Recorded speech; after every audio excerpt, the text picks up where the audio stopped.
vous êtes bien sur la chaîne CMF TV bien sûr et aujourd'hui je suis ravi d'être avec Monsieur le maire et on est dans cette très très belle mairie qui est l'Isle-sur-Sorgue. Comment vous allez Monsieur le maire? Très bien, très heureux de vous accueillir. Écoutez, on est vraiment ravis, en plus on a le soleil, il fait bon, il fait chaud, ça sent l'été. Hein. Ouais, c'est ça. Écoutez Monsieur le maire, si vous voulez bien on va aller à votre bureau. Hein, Allez, on va faire une petite interview, on y va? Allons-y. Alors on y va. Allons-y.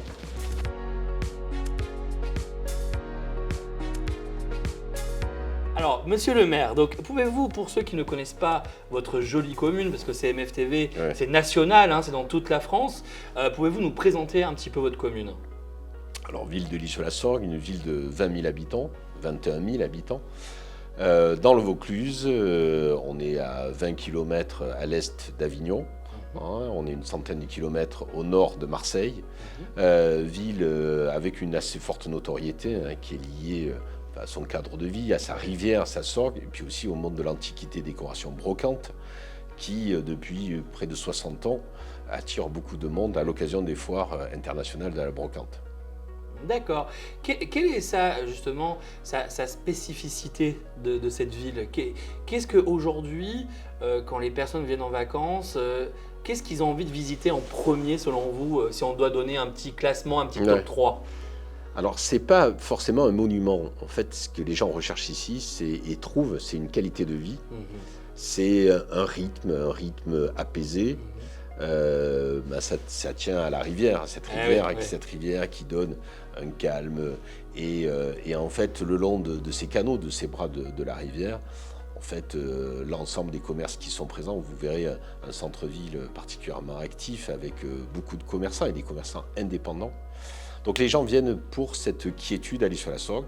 Et après, bien évidemment, il y a des lieux à découvrir qui sont des lieux culturels, patrimoniaux, en nombre, et on pourra en voir quelques-uns. Alors, j'ai vu que vous étiez maire donc, depuis 2008, si je ne dis pas de bêtises.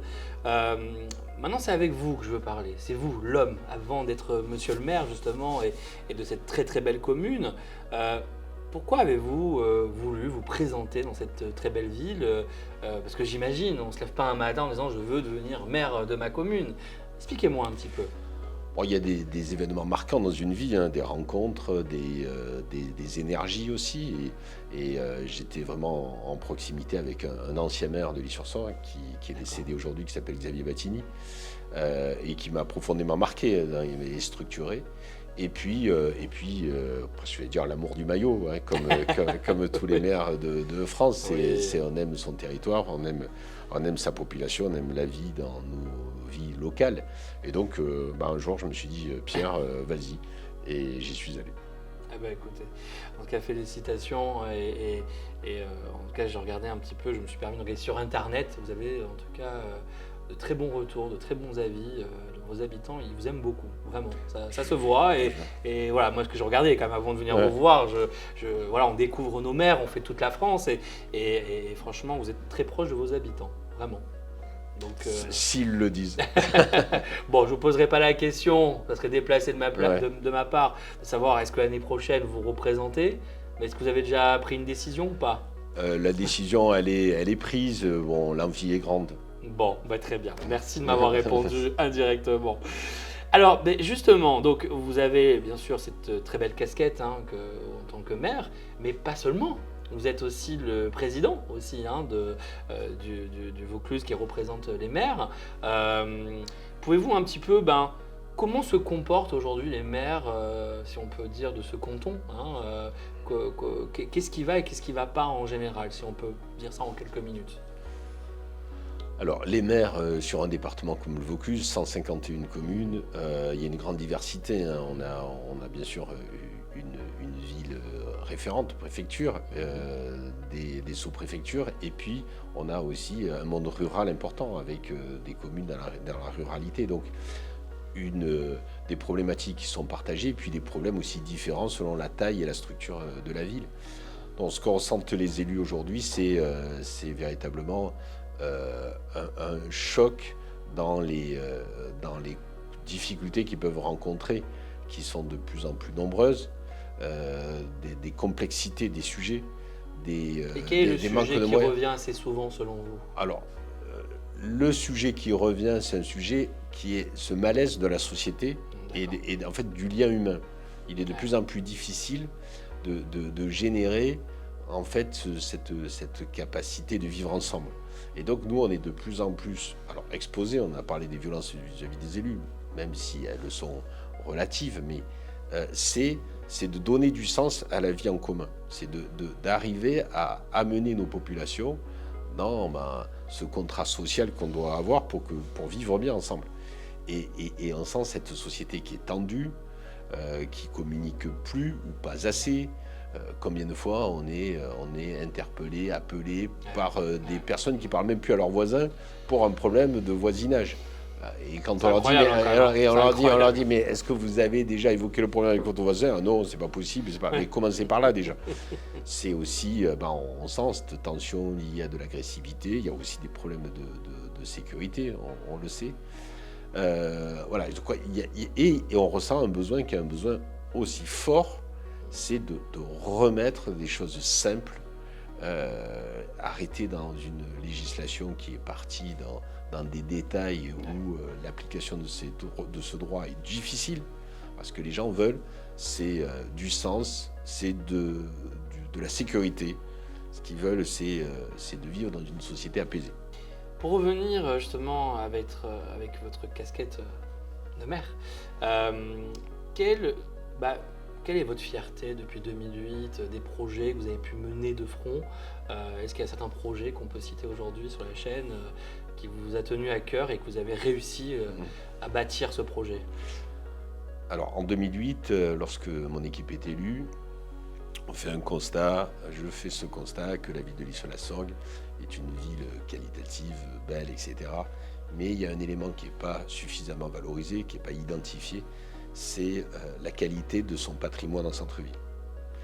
Or, moi je considère que pour bien se projeter dans un avenir, il faut connaître son histoire. Et l'histoire donne du sens à la vie des citoyens. Donc on a pris à bras le corps ce sujet, donc de valorisation du patrimoine, pour bien faire découvrir notre histoire à nos habitants, mais aussi à nos visiteurs. Le centre-ville d'une ville, d'un village, quel qu'il soit, quelle que soit en taille, ça donne l'identité du territoire. Trop souvent, on s'est perdu dans des développements périphériques, de lotissements, et la centralité du village, de la ville, a été perdue par une vision qui est simple, c'est de dire il faut que les gens puissent venir à proximité immédiate avec leur voiture pour réaliser leur souhait culturel ou commercial. Voilà. Donc nous, on a réinvesti le centre-ville complètement, avec une politique très soutenue en termes de valorisation du patrimoine, d'acquisition foncière, et de vouloir établir, et on pourra le voir, un cinéma qui a ouvert il y a 1 an exactement, une requalification d'une place qui était une place de stationnement sans intérêt. On en a fait un jardin, un parc public, et puis du dynamisme du commerce de centre-ville. Et bien entendu, avant de se quitter, et on va faire une très très belle balade dans votre ville, j'ai cru comprendre que vous avez écrit un livre. Pouvez-vous nous en dire un petit peu plus sur CMF TV? J'ai écrit un roman, et ce roman est paru il y a 3 semaines. D'accord, ah oui, ouais, c'est tout récent. C'est tout récent. Ah oui, d'accord. C'est tout récent. Bon, heureusement que j'ai ma petite oreillette et qui me l'a dit. Voilà, qui s'appelle Thierry. Voilà, s'il nous regarde, Thierry. Voilà, donc ce livre s'appelle La rivière Hemingway. Et La rivière Hemingway, c'est un roman ça se passe entre 1959 et 1964, d'un jeune homme qui a 17 ans, qui vit en Algérie, qui vit ces événements d'Algérie, et qui bien évidemment en 62 arrive en métropole. Et il fait une rencontre absolument incroyable. Un jour en Espagne, il rencontre Ernest Hemingway. Et c'est l'histoire de ce jeune homme dans sa vie et la perception qu'il a de toutes les thématiques d'Ernest Hemingway. D'accord. Comment il s'appelle le livre? La rivière Hemingway. Ok, bah écoutez, notez-le bien. Et on peut l'acheter sur Internet? On peut l'acheter dans des librairies qui l'ont référencé. Il est à la FNAC, il est chez Cultura. Bon, voilà. Bon, je compte sur vous, hein, monsieur le maire. Hein, vous nous enverrez un livre. Hein, allez. Et dédicacé surtout. Dédicacé. Hein. Merci beaucoup, mon oreillette Thierry. Merci. Eh bien, écoutez, monsieur le maire, ce que je vous propose, on va y aller. Allez, on va aller vraiment visiter votre jolie ville. En plus, il fait très très beau aujourd'hui. Eh ben, on y va? C'est parti. Allez, on y va.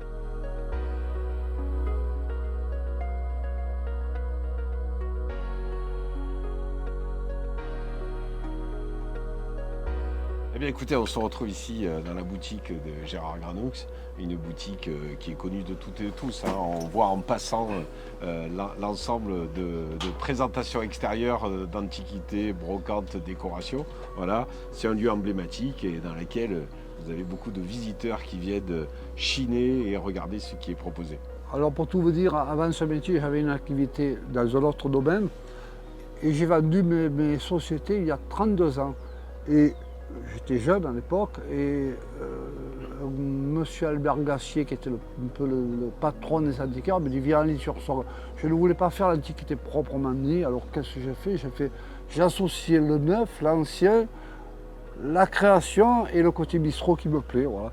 Et ça a donné cette belle boutique que nous avons et j'en suis fier. C'est un peu mon bébé quand même. Voilà. C'est vraiment mon bébé, pour tout vous dire. Délicat de voir M. le maire, mais il le sait, c'est certainement, je pense qu'aujourd'hui, c'est la seule ville dans la région qui est vraiment adaptée à... Pourquoi? Parce qu'on a 350 antiquaires, autant de boutiques, nous sommes je crois 700 boutiques à L'Isle-sur-Sorgue, plus de 110 points de restauration tout compris, et puis la qualité de vie. Alors, pas de délinquance, ou très peu, ensoleillé 300 jours par an, pour ne pas dire 320 à peu près. Je pense que moi j'ai vécu un peu de partout, mais c'est ici que je me sens le mieux. Voilà. Ce que je pense aux municipalités, c'est que bon, au début, le premier mandat était un peu compliqué, le second était très bien, et le troisième mandat est extraordinaire. Pourquoi? Parce qu'on ne va pas parler du cinéma qu'on nous a terminé depuis 20 ans, mais aujourd'hui nous avons un cinéma, et puis qualité de vie, et surtout la ville propre, unique, et comme je le disais auparavant, peu de délinquance, chose rare dans notre région.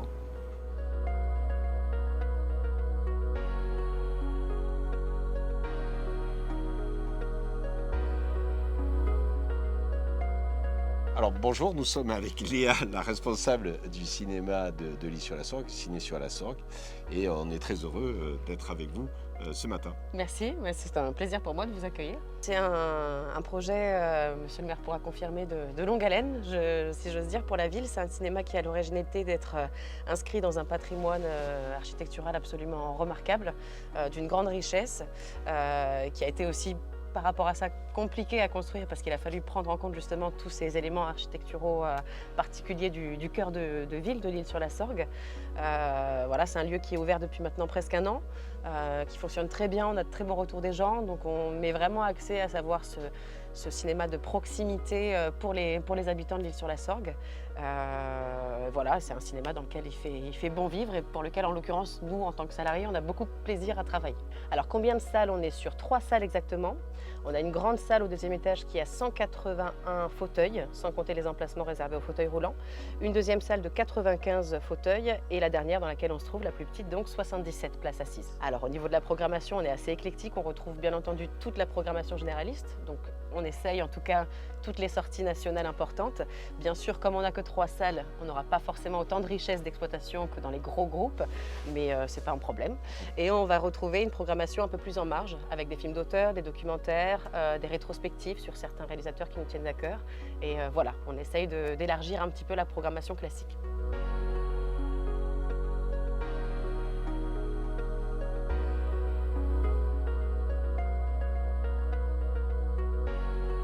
Alors on se retrouve ici au décor de la table, chez Ghislaine Aubenas, un vrai commerce qui existe depuis des décennies, qui était tenu par sa maman, et a été repris, et avec toujours l'envie d'être à la pointe de ce qui est proposé dans l'art de la table.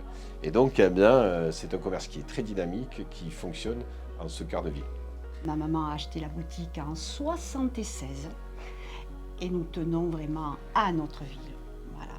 On est des passionnés, on est déjà pour le travail et puis notre ville, quoi. C'est quelque chose qui nous tient à cœur. Voilà. Je parle même pas de ma retraite parce que ça va être très difficile, voilà. Mais tant que je peux, je viendrai et puis voilà, on essaie de dynamiser comme monsieur le maire vient de dire. Alors, dans ce nouvel espace, on va retrouver tous les articles culinaires aujourd'hui, qui va de la poêle, qui va du faitout, qui va de la casserole, qui va du plat à gratin, du plat à tarte et surtout des produits français. hein. Je ne cache pas que, bien sûr, des fois, je ne peux pas faire autrement, mais je mise sur les produits français. Et de qualité, et de renommée, quoi. Et puis, je le dis, hein, on est à l'Île-sur-Sorgue, voilà. Par rapport à des villages des alentours, voilà. Hein. Mais on a une municipalité dynamique, on est des commerçants dynamiques, et nous y croyons. On est surtout soudés, c'est pas beau ce que je vais dire, hein, mais la rue Carnot, quoi. C'est vraiment c'est là où il y a les plus vieux commerçants de la ville, voilà. Donc on est vraiment, les nouveaux qui arrivent, il faut qu'ils prennent le train en marche, il faut qu'ils nous suivent, il faut rester dynamique. Il faut vous impulser cette Tout à énergie. fait, exactement. Il faut leur donner l'envie d'eux.